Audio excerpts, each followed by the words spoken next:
गगन में महके पवन में हर एक मन में सद्भावना। तो विद्यार्थी मित्रों, हवे આપણે ત્રણ કન્જક્શનનો આપણે પરિચય મેળવ્યો હતો। એન્ડ જોયું હતું, બટ જોયું હતું, ધો અને ઓલ ધો, આ ત્રણ વિશે આપણે પરિચય મેળવ્યો હતો। ત્રણેયનું ગુજરાતી પણ જોયું હતું અને ત્રણે ત્રણ કન્જક્શનના આપણે ઉપયોગ પણ જોયા હતા। તો હવે આપણે આગળ ચોથું કન્જક્શન જોઈએ। ચોથું આપણું કન્જક્શન છે યટ। યટનું ગુજરાતી થાય છે છતાં પણ। આવવાનું ગુજરાતી થાય છે યટ એટલે છતાં પણ। અને આ કન્જક્શન રહ્યું એ બે વાક્યોની વચ્ચે આવે છે। બે વાક્યોની વચ્ચે આ યટ કન્જક્શનનો ઉપયોગ થાય છે।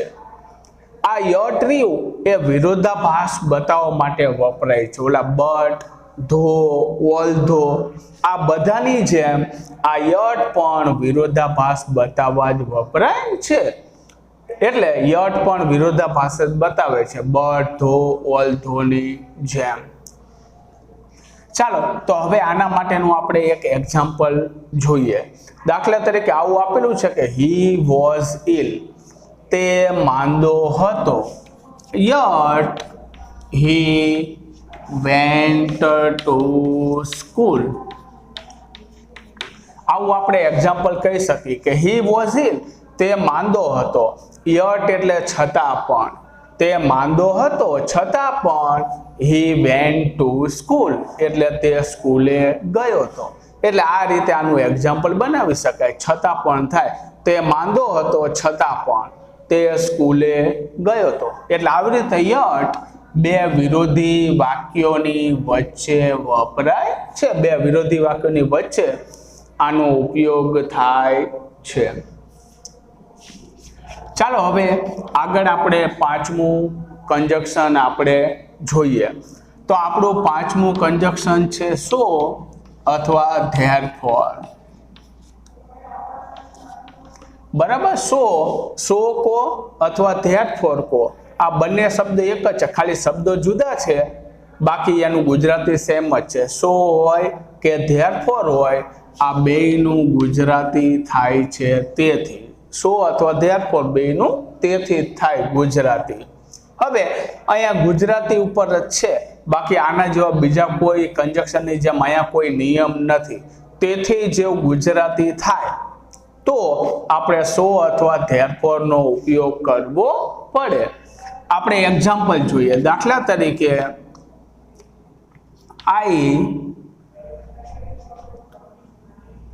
I want to buy books, so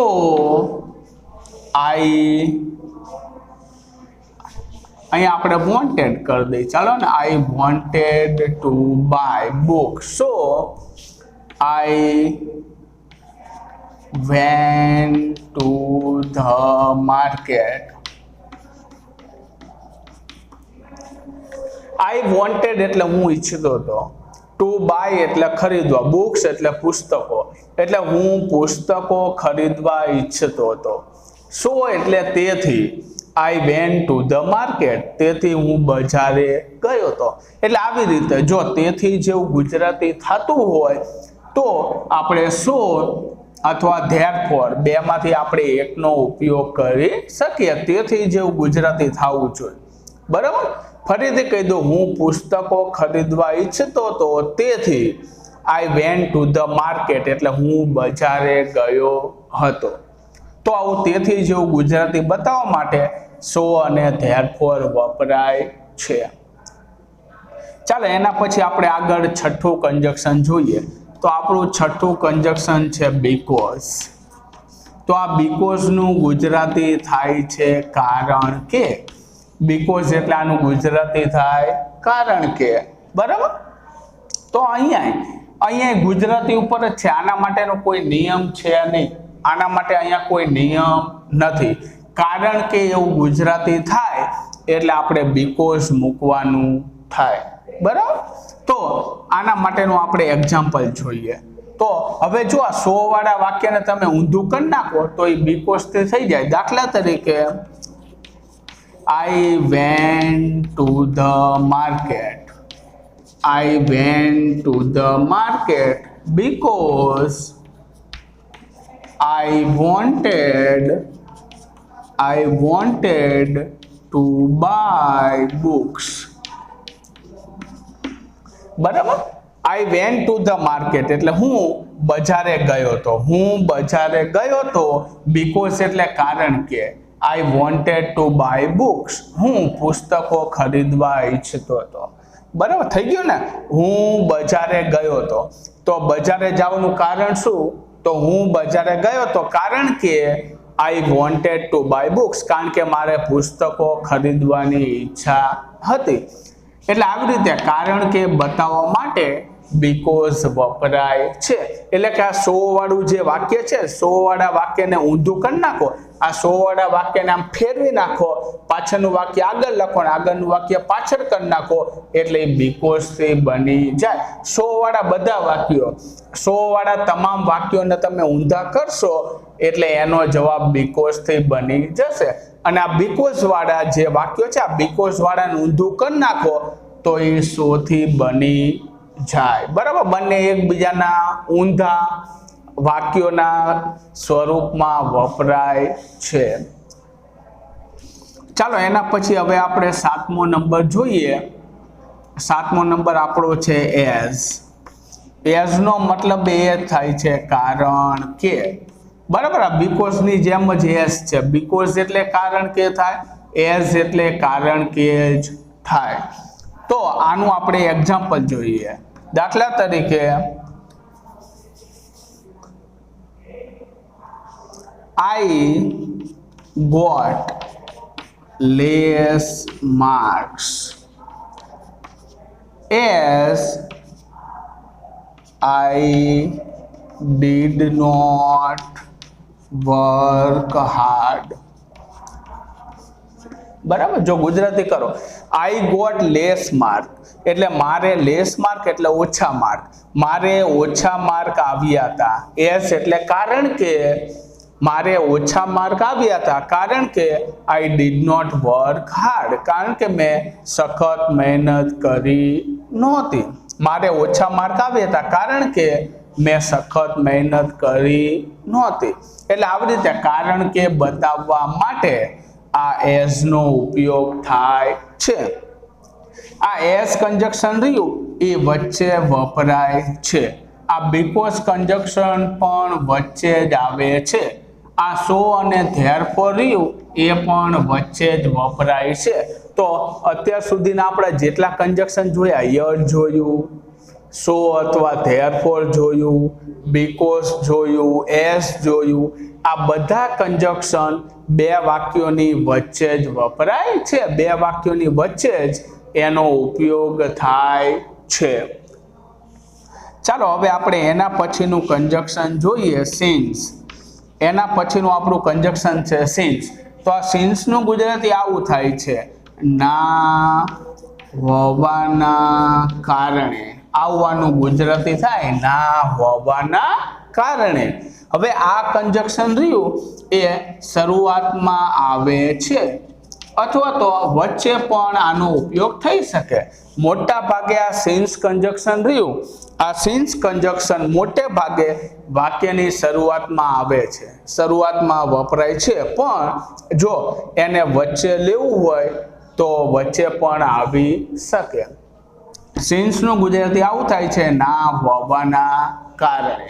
તો હવે આપણે આનું એક્ઝામ્પલ જોઈએ.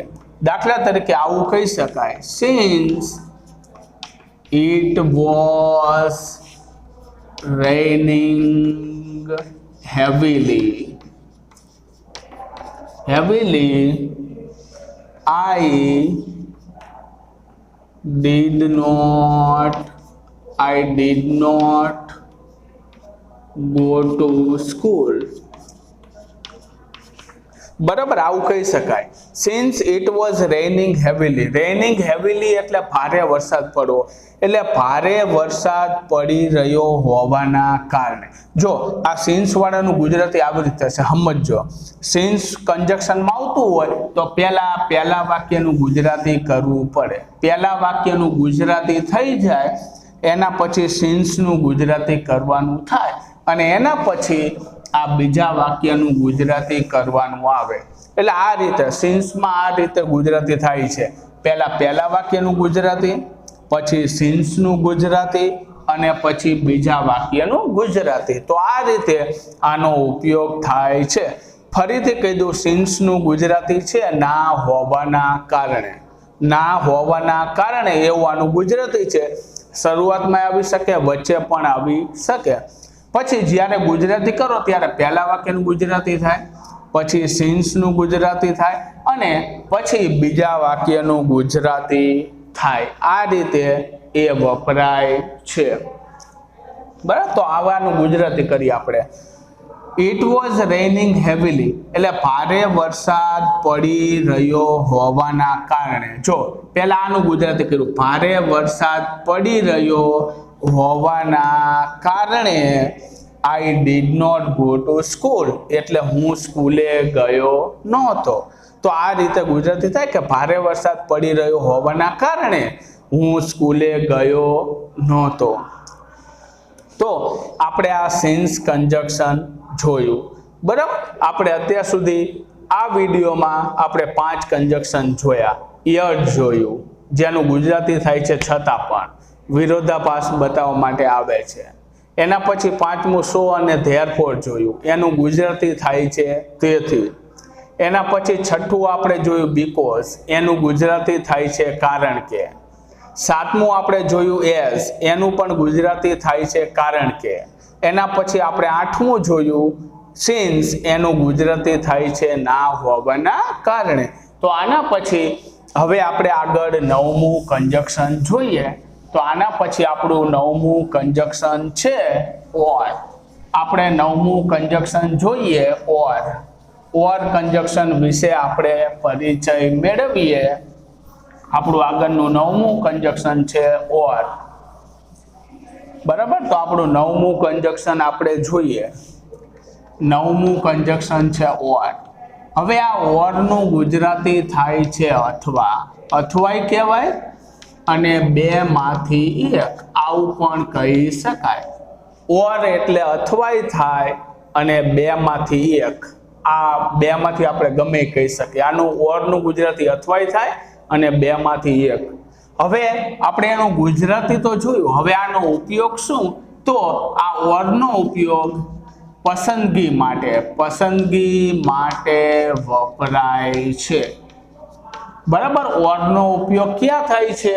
તો જ્યાં પસંદગી કરવાની હોય એવી પસંદગી બતાવવા માટે ઓરનો ઉપયોગ થાય છે. કોઈ 2 વસ્તુ હોય, એ 2 વસ્તુમાંથી આપણે કોઈ એક વસ્તુની પસંદગી કરવાની હોય તો એવું બતાવવા માટે આ ઓર વપરાય છે. બરાબર, 2 માંથી 1 એની પસંદગી કરવા માટે આ ઓરનો ઉપયોગ થાય છે. તો આપણે જોઈએ. બરાબર, દાખલા તરીકે આપણે આનું એક્ઝામ્પલ જોઈએ. આઈ વિલ ઈટ એટલે હું ખાઈશ a chocolate or an ice cream. બરાબર, I will eat એટલે હું ખાઈશ ચોકલેટ, હું ચોકલેટ ખાઈશ. ઓર એટલે અથવા, એન આઈસ્ક્રીમ અથવા તો આઈસ્ક્રીમ ખાઈશ. જો અહીંયા 2 માંથી 1 થયું કે હું ચોકલેટ અથવા આઈસ્ક્રીમ, આવું કહી શકાય. ચોકલેટ અથવા આઈસ્ક્રીમ ખાઈશ એટલે અથવાય થાય, ચોકલેટ અથવા આઈસ્ક્રીમ ખાઈશ. અને એવું પણ કહી શકાય કે ચોકલેટ અથવા આઈસ્ક્રીમ, આ 2 માંથી 1 હું ખાઈશ. એટલે આવી રીતે 2 માંથી 1 વસ્તુની જો પસંદગી કરવાની હોય તો 2 માંથી આવી 1 વસ્તુની પસંદગી કરવા માટે આ ઓરનો ઉપયોગ થાય છે. તો તો વિદ્યાર્થી મિત્રો આપણે આ વિડીયોમાં આટલા કંજક્શનનો પરિચય મેળવ્યો, બરાબર। તો અહીંયા સુધીના જેટલા કંજક્શન છે તે તમે યાદ રાખજો અને એને યોગ્ય રીતે એને યાદ રાખી પાકું કરી ધ્યાનમાં રાખજો।